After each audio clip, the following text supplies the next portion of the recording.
Devin and Shakur. Right. Because those two boxing phenoms, you know, if you're not on that level mentally, like you're not even gonna compete with those two dudes. Right. You know? It's such an interesting thing because a lot of people don't know. You know, the general public, when someone gets to like an elite level, they need some high profile fight in order for people to realize. Because all the boxing fans realize, like Shakur's a great example. He's not really a household name, but he should be. Shakur sees that. He's anticipating something to come. He knows he's going to explode in. So what does Shakur do? Teo takes a big step in, Shakur takes a big step back.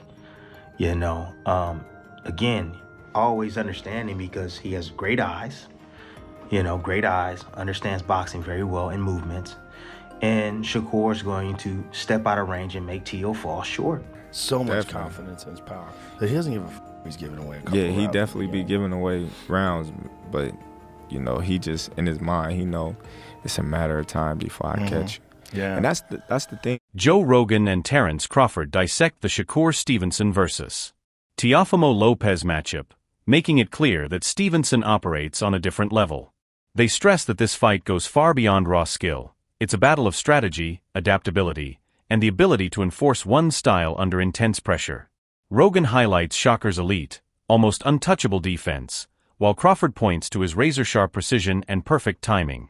Both agree this clash will be a true litmus test of greatness, as two world-class athletes step into the ring with exceptional talent, fight IQ, and undeniable heart.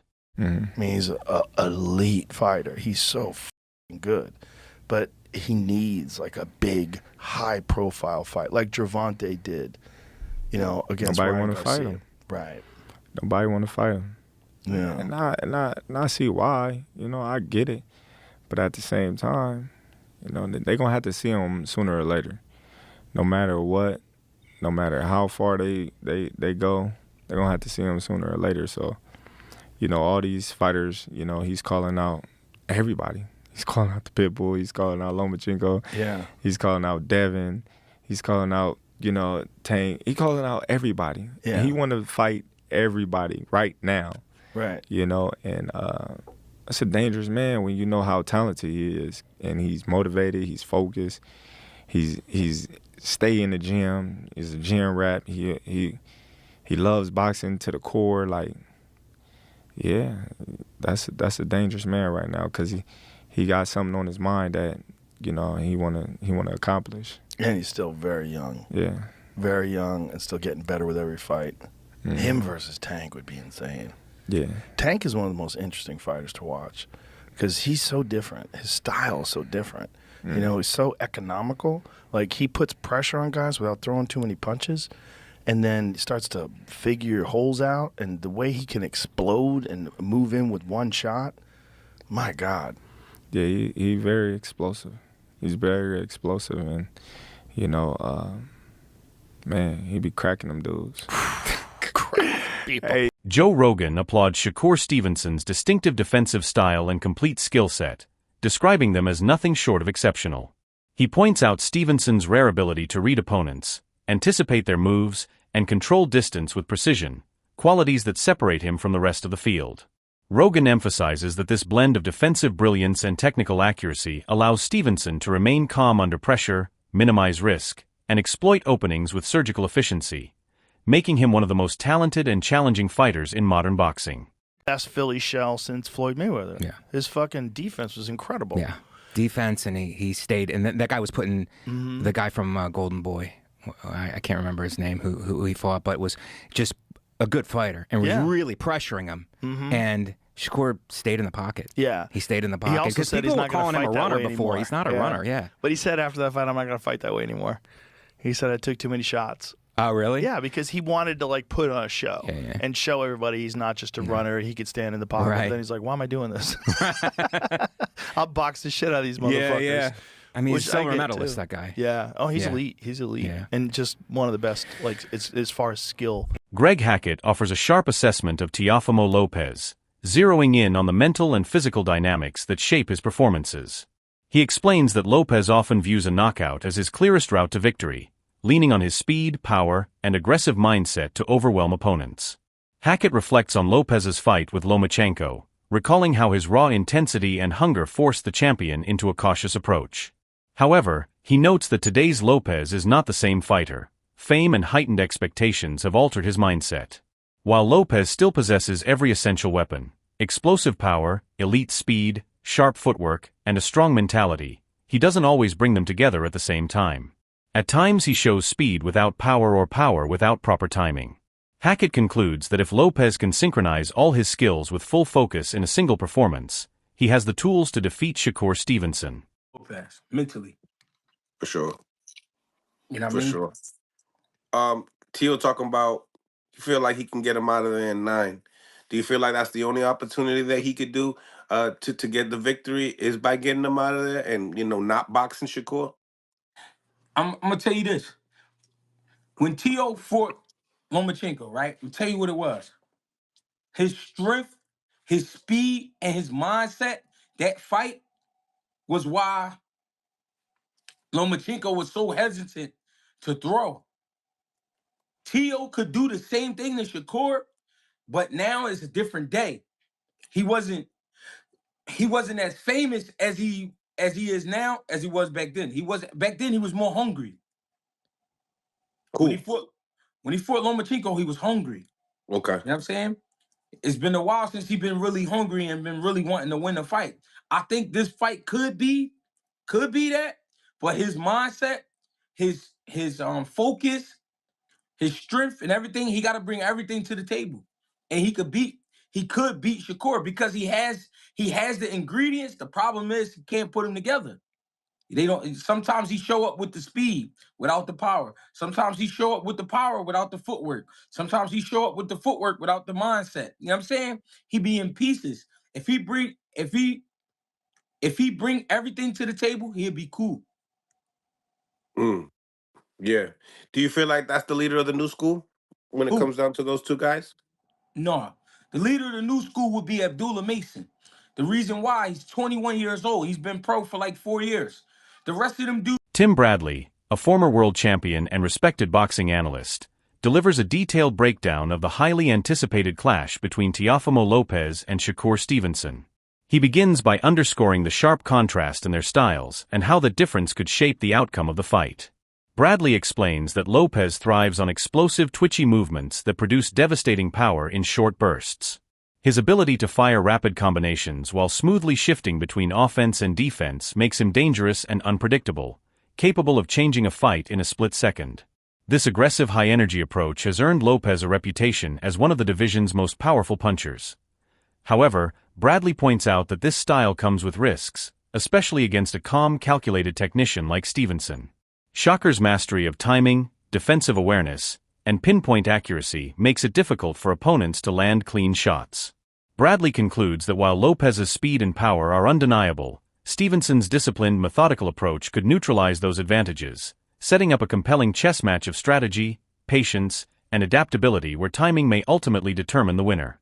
The feet is what gets you in position to be able to land those shots.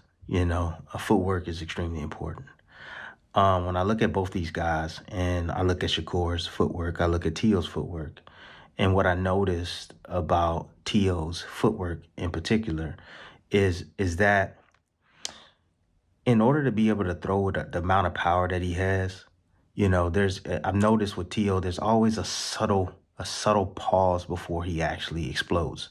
And Teo's a guy that likes to explode into contact, like to explode into his opponents, man, to land his offense. Fast, twitchy type muscles, fibers, he's extremely fast. Some may say that, his twitchiness kind of reminds him of like Roy Jones-esque type of, movements, how quick he's able to close that distance on his opposition. However, he's in there with a guy that is a master at controlling distance. That's he's a master at literally, getting in his position, right, in the position where he wants to be and taking away your positioning. And with doing so, he takes away your feet. And that's why I think feet are going to be extremely important in this. If you can keep your opponent off balance, for instance, let me just give you an example. It's like T.O. explodes. There's a subtlety before he explodes with his offense. And as soon as Shakur sees that, he's anticipating something to come. He knows he's going to explode in. So what does Shakur do? T.O. takes a big step in. Shakur takes a big step back. Again, always understanding because he has great eyes, understands boxing very well and movements. And Shakur is going to step out of... Shakur Stevenson's trainer, Wally Moses, issues a strong and unmistakable warning to Teófimo López about the danger of underestimating his fighter. Moses emphasizes that Stevenson's rare combination of speed, defensive brilliance, and tactical adaptability makes him exceptionally difficult to solve. No single style can contain Shakur, because he adjusts instantly, reading opponents in real time and exploiting even the smallest mistakes. Moses explains that Stevenson meticulously studies his opponents and continuously refines his approach during the fight, neutralizing strengths while capitalizing on weaknesses.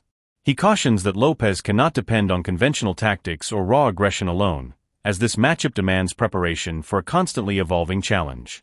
According to Moses, Stevenson's technical precision, ring IQ, and calmness under pressure create an unpredictability few fighters can manage. Any lapse in focus or underestimation, he warns, could have serious consequences, as Shakur can flip the momentum in seconds. Moses concludes by stressing that facing Stevenson requires total respect and absolute concentration, proof of why he stands among the most formidable and strategically intelligent fighters in the division today. Prevails over every style in the world so far, Shakur wasn't just an amateur boxing champion, he was a world amateur boxing champion on more than one occasion.